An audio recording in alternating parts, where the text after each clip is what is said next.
Welcome to At Your Library. I'm your host, Kathleen Clifford, and today feels like a real treat.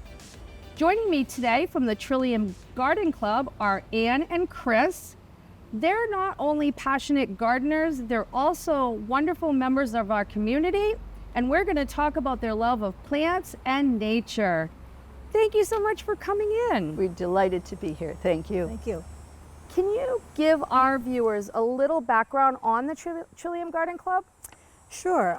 Trillium was formed in 1987. There were 3 small garden clubs in the area that joined together and became Trillium. Ah, that always makes sense. I always wondered where the name Trillium came from. And what is the club's purpose?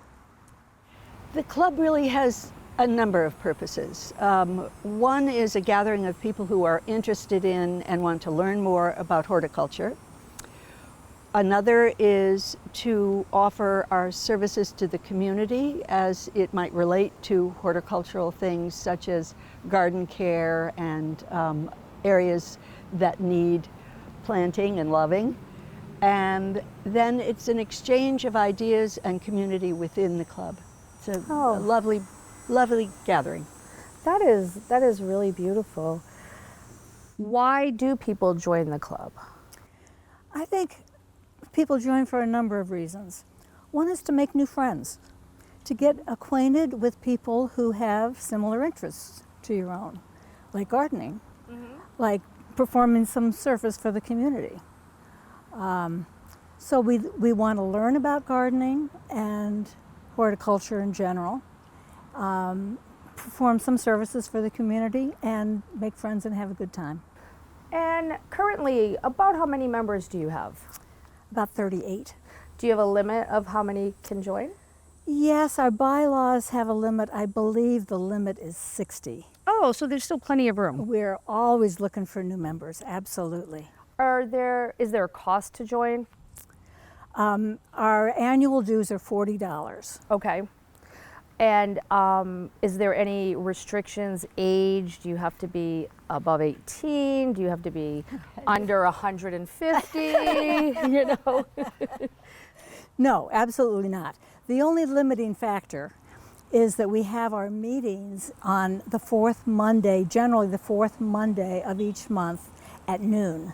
Oh, okay. So, if you can't have Mondays off, that could be Or a if you can't problem. take an hour and a half extra long lunch break, then that could be a problem. Oh, so that could work for many people. Big question, especially for somebody like me who has never really owned their own home. How much gardening experience would you need to join the club?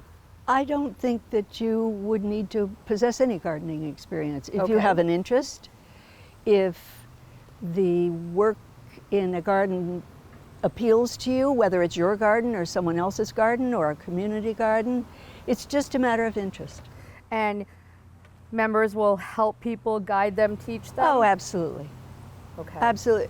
For example, some of the people who work in this particular garden are very quick to say, I have experience in this area, but I don't know about some of these plants. Could you help me with that and give me a clue as to their care? So it's always a kind of group exchange. And in Groton, we do have community members moving in and out because as people know, we're a big military community here. And if somebody grew up in the South or on the West Coast, they would, might be an expert gardener, but they Yes. wouldn't have any idea about New England. Right. Wonderful. Well, remind me after we're done filming, I just planted a wheelbarrow of plants this summer and I'm not quite sure what to do next. It was really my very first experience. How are they doing? It was a hard summer. They did really good. I have one flower left, so we'll find out what I did wrong off air. It was a hard growing summer Oh, because good. of Well, the dryness. That makes me feel Don't be a hard little on bit yourself. busy. That makes me feel better. Great. We're going to move into mums next, I think. Yeah. You maintain this beautiful garden right behind us. We do. And here at the library, and I sit right at the window, so I get to appreciate it. It is so beautiful, and we thank you so much for it. Where else in the community do you work your magic? There's another round garden at Pequannock Plains Park, Oh yes, I've seen that. and we maintain that one. Human Services Garden has a small shady garden outside their front door, and we maintain that one. And the Avery House in the city In of the Groton city, okay. has a historic garden that's quite extensive, and we do our best to take care of that one as well. Wonderful. Do you just do outside plantings? Do you do anything, in the winter months or around the holidays or anything special? We do.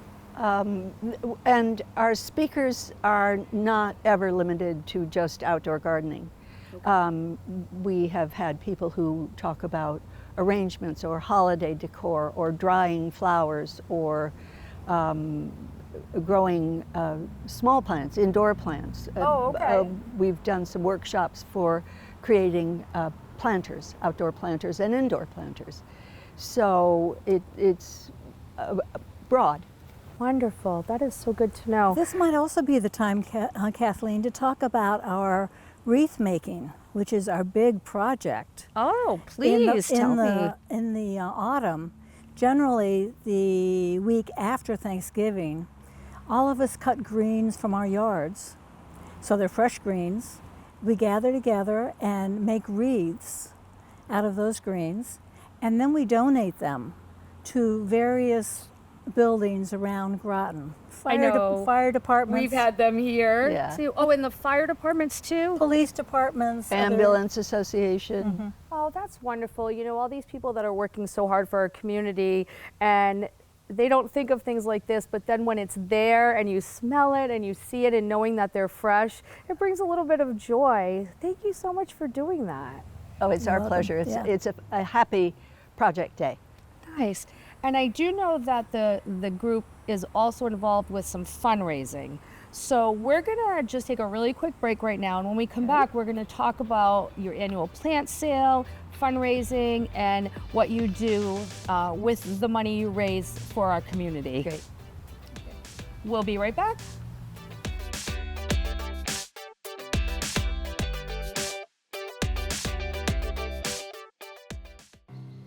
For decades, I've taught you everything I know. How to safely build a fire, and how to control the flames. But I can only teach wildfire prevention. Only you can prevent wildfires.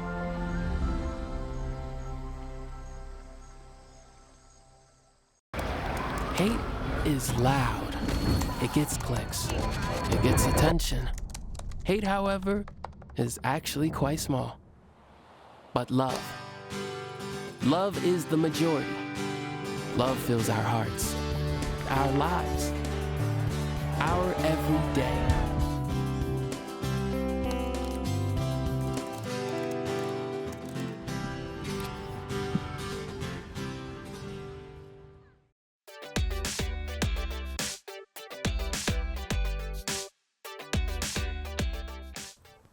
Welcome back to At Your Library. Here today from the Trillium Garden Club are Anne and Chris. And now we're going to get into something that really interests the community every year. Annually, you hold a plant sale. We hold it here in the garden of the Groton Public Library. Can you tell us a little bit about that? The plant sale is our chief fundraising effort, and everyone in the garden club participates. There's a period at the end of that sentence. It's not a choice. Okay. And the concept is to share plants that have been well cared for in the preparation for the plant sale with the plant sale, and then raise money that we use to give scholarships to young people in the community who have an interest related to horticulture. Nice. And I know that in the past I've seen tomato plants Yes, that you I can have. recognize. What other type of plants do you sell? Primarily, the plants are not vegetables. They are, for the most part, plants that you would put in a garden around your home, or sometimes plants that you might put in your home There are some boutique items that have to do also with plants as well. The heirloom tomatoes are essentially a one-shot Charlie because people are interested in them, they want good quality plants, and my husband donates them all to the garden club. Oh, that's wonderful. I always wondered about that. Now, can you tell me what the difference between an annual and a perennial is? Sure, I bet Chris could do that in a minute. I would love to know that. An annual is a plant that goes through its entire life cycle in one growing season. Okay. Like a marigold, for instance. You can plant it from seed if you choose. It will flower and it will die back as soon as the frost comes, and it will not come back And again it will next never year. come back. Okay, so one and done. There's a little bit of a caveat there, is that some Might self-seed. yeah, some annuals might self-seed, so they may drop their seeds, and then the new plants may grow from those seeds the next year. But no guarantee. No guarantees. A perennial, like all of the flowers behind us here, are flowers that certainly go dormant in the wintertime, and we may cut them way back and they start fresh in the spring, but the same flower will live for many years. So at the plant sale, do you sell both, or do you specifically focus on, an annual that's one and done? We focus on perennials. Okay. Because all of our members have dug these perennials from their own gardens and repotted them. Okay. And then offer them to the community for sale. But we do sell a few annuals, the heirloom tomatoes that Anne's husband grows, and a few annuals that we've gotten that just are pretty to have around. Nice, thank you. That was something that I always wanted to know. And you talked about the funds that you raise going towards scholarships for the community. And what kind of criteria do you need besides a love of nature? The student applying must be accepted to an institution. It can be a college, it can be a trade school environment, but they must be accepted into a program that is related to what we are most interested in. Okay. Aquaculture is one of them, trees, an arbor program. Okay. And we've had very interesting breadth in the student applications. This year was an all-time high in terms of application, and the students were stunningly qualified. I kept thinking, why would anyone have let me into college? These students, for the most part, had above a 4-point average. Wow. Yeah. Kids today, they are they're very focused beyond. and very driven. We have a young man who received a scholarship from us, and our scholarships are really only a one-time gift. We don't guarantee that we can continue because it depends on our fundraising. And how many do you approximately give? This year, I think we did 3. I think 3 this year. And when we Wow, began that's doing this, great. we were only able to do 1. So it's very special from our point of view to have gotten ourselves to a place where we can offer 3 scholarships. Well, I think it really speaks highly of your passion and your giving to the community and your ability to have a club that comes together and volunteers their time to be able to put out the amount to get back the money. That's wonderful. It's wonderful. It is. That is so wonderful. Kathleen, one other point I think I should make about our fundraising is that our dues are only $40. We do have speakers 6 to 8 times a year that come and talk with the club to help educate us. So there are other costs. So our fundraising that we do for from the plant sale also goes to run the club. That's great. So we're dependent on that one fundraiser for both scholarships and to keep going as an organization. That's fantastic. And I think your garden members, I can just assume, appreciate having an expert come in on a specific topic related to gardening. So not only do you get the joy of being around plants, like-minded people, community, you also do get education. Yes. So that is just a little drop in the hat to join such an amazing organization. Thank you. So on that note, when do you meet and where do you meet? We meet at the Groton Public Library, who kindly offers us wonderful space and great support. And we meet here for the most part on the fourth Monday of the month at 12 o'clock.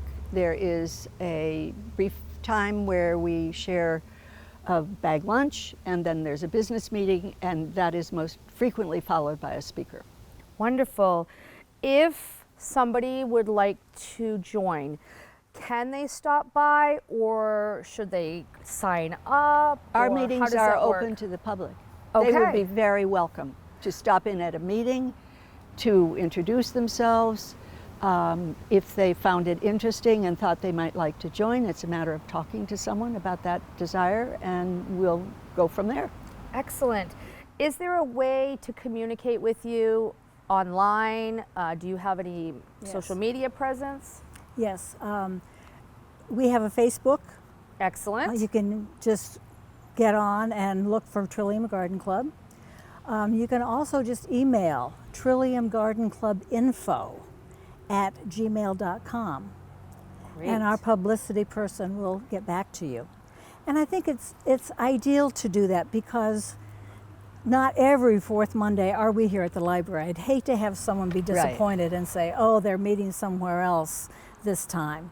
I believe we're also on the library's Yes, you are. I was going to mention schedule, that you're right. on the library's public calendar, which is on our website, and they can also call the library and we can look up the information as well. Is there anything else do you think the community should know about the Trillium Garden Club? I think we would love to share it with interested people. Excellent. Exactly. Well, thank you for our beautiful garden that you keep well maintained all the time. We so appreciate you. Thank you to all our viewers. We have just talked about the Trillium Garden Club that meets here at the Groton Public Library. If you're interested in more information, please contact the group directly on their Facebook or on the email provided. You can also call the library for their schedule. Once again, this has been At Your Library. Thanks for checking in.